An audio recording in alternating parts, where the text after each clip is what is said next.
It's such an interesting thing, the history of Western culture and then the Eastern cultures, because it's been the last couple hundred years, maybe a little longer, where the West came into Eastern cultures with this level of arrogance and this overconfidence in Western medicine.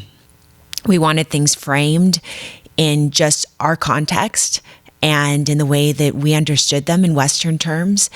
And so now we've seen recently, probably in the last 30, 40 years, this resurgence of all of these cultures and countries taking back their traditional medicine and standing very confident.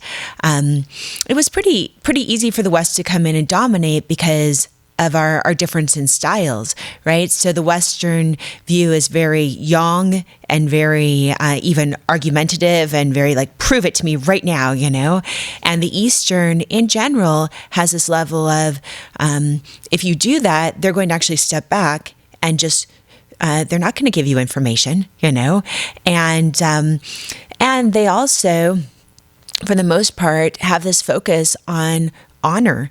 And it's not seen as a very honorable thing to force your opinions about things and force your knowledge and force even the things that you have a lot of evidence for.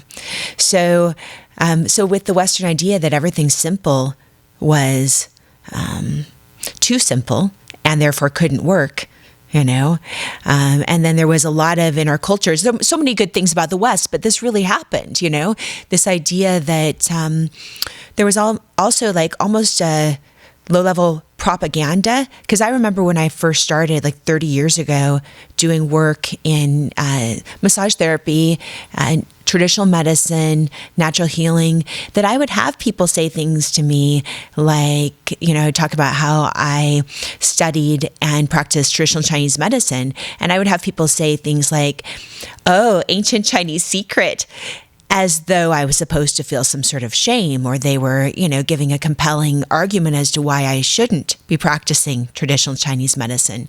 And even then it stood out to me as such a strange thing that really, you think that I'm going to stop practicing traditional Chinese medicine because you said ancient Chinese secret to me, and you just that's your argument to discount this entire body of work, So I've been really, really happy to see these countries, these governments, and the people in these regions standing up to some of that and being, confident and saying, no, these medical practices do work.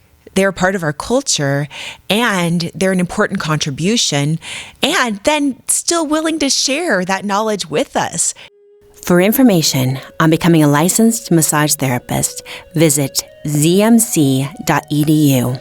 For information on continuing your education in massage therapy and bodywork, visit studyhealing.com.